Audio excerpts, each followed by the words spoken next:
what is up? So today we're going to be talking about how to build muscle, especially if you are a skinny guy. This can be a really difficult thing to do. And I've been working with a lot of people around this goal right now, so I want to give you some tips. So, first thing that you need to think about when you're trying to build muscle is nutrition.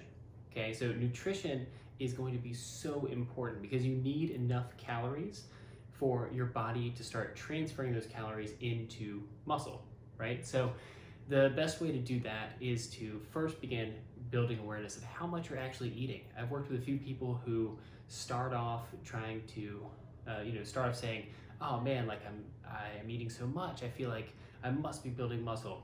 Well, you spend some time using a food journal to track your calories and your food intake for a few days, or you use a calorie counter like MyFitnessPal, and you start to realize, oh, well, I'm actually skipping breakfast, or I only ate half of that sandwich, or I am not getting quite as many calories as I thought I was.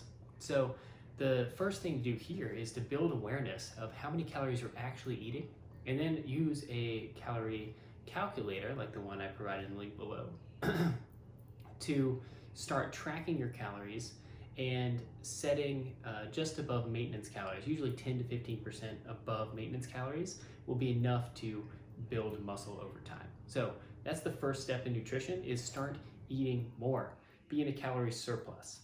Now, the second thing that is really important to remember when you're building muscle is to get adequate protein. So protein is the building block of muscle, and it's super important for building muscle over time.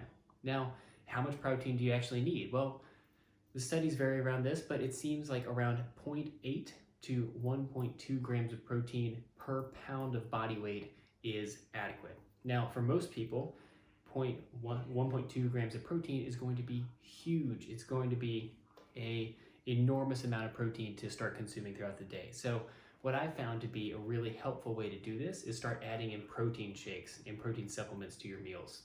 So the best way to do this is, I would say, drink a protein shake after every meal, and that will give you an extra boost to get that protein content in throughout the day.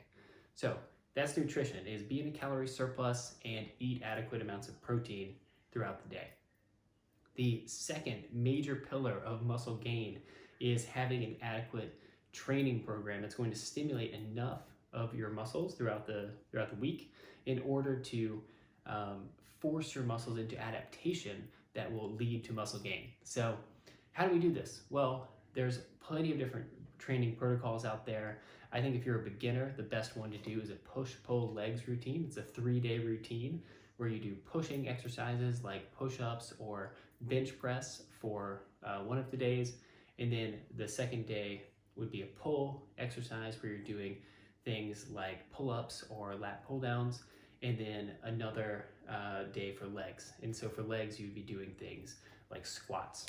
So that's the best thing for beginners. I'd say as you want to increase your rate of working out throughout the week, if you want to do a 5-day split, a good way to do that is an upper-lower split with a day in the middle for accessory lifts. And that would be things like arms, right? So dumbbell curls, calf raises, things that are hit in the major compound movements but are maybe not as accentuated.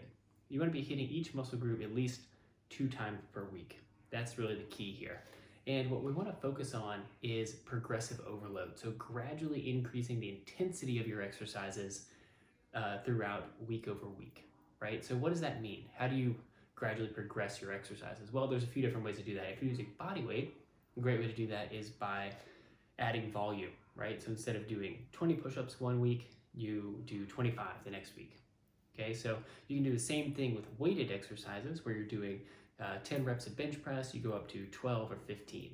Now, this can be cumbersome over time because you're taking a lot of time to do all of these exercises, right? And so a better way to do this would be to start progressing your body weight exercises to more difficult forms of the exercise. You can go from push-ups to handstand push-ups if you're wanting to get really advanced, or single arm push-ups.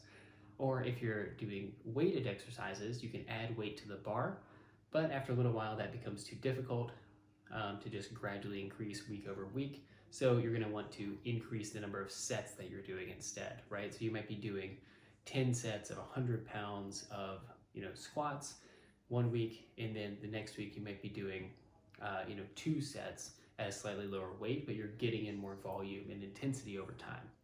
So that's the idea, is that you're wanting to increase gradually the amount of intensity that you're putting on your muscles so that you can force those muscles to adapt and get bigger and stronger over time. Great, so we're going to focus on compound lifts, and then we want to focus on progressive overload for all of our lifts that we're doing for the training segment of muscle building. Now, the third thing to remember is to get adequate sleep and rest. Now, it's so important for your body to recover in order to build muscle. So in order to do that, you're going to want to get 7 to 8 hours of sleep at least a night, and you're going to want to really try to decrease stress in your life if you can. And this can be hard, especially for people that are really busy or are working tight schedules. But the idea here is to get as much sleep as you can. Really focus on prioritizing that in your life and finding different strategies that work for you to increase that sleep throughout the night. So sleep and rest, third key component. Now the fourth major pillar, I would say, is consistency. Now consistency is going to be super important because you want to be able to track that you're progressing in your workouts over time. You want to make sure that you are hitting your nutrition goals over time. Oftentimes people will be really consistent during the week and then not consistent at all on the weekends.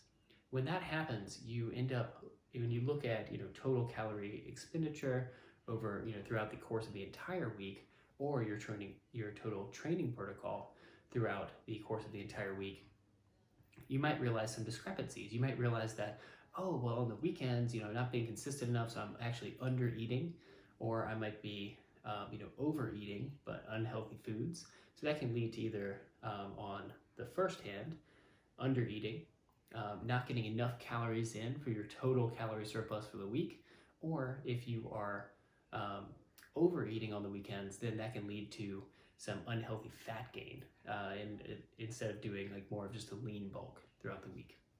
So that's your consistency. You need to be tracking your nutrition. You need to be tracking your workouts so you can make sure that you're progressing adequately over time. And I found the best ways to do this for me are to, one, have a big calendar on my wall where I could just scratch off hey, did I sleep 7 hours or 8 hours per night? Did I eat 3 meals a day plus hit my protein goals? And did I get my training in for that day? So one is just a consistency calendar. The other half of it is actually tracking your individual workouts. So this can be a little bit more cumbersome, but there's plenty of apps out there that you can use to do this on your phone. You can also just create a very simple Google Sheet that will allow you to track your workout progression over time. And if you're following a good training protocol and a good program designed for you by a good trainer, then this is going to be baked into the training progression. So if we go back to our 4 fundamentals, we're looking at nutrition, eating enough calories to be in a calorie surplus, and eating adequate protein to make sure that you are building muscle. Next, we have training. You're looking at focusing on compound lifts. You're looking at hitting every muscle group twice per week. And you're also looking at progressive overload, so that you can progressively increase the amount of stimulus on your muscles over time.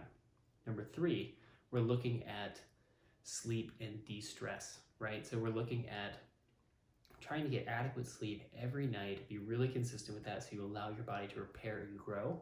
And you're also looking at the amount of stress in your life, because stress can lead to increase in cortisol, which can lead to unhealthy fat gain and can also decrease the rate of muscle repair. Finally, we want to look at consistency, right? How are we tracking these habits in a consistent way that allows us to be really disciplined about how often we're getting our training in, how often we're hitting our nutrition goals, and allows us to slip up but then get back on track right after that, right? Because we have a record and a log of how often we're doing things and how often we're hitting the goals that we need to be hitting. So those are the 4 pillars of muscle gain, and that's a very basic overview of what you need to be doing to set up a program for yourself to build muscle over time. Thanks for watching, and if you like the video, please hit subscribe down below. I'd really appreciate it. Thanks.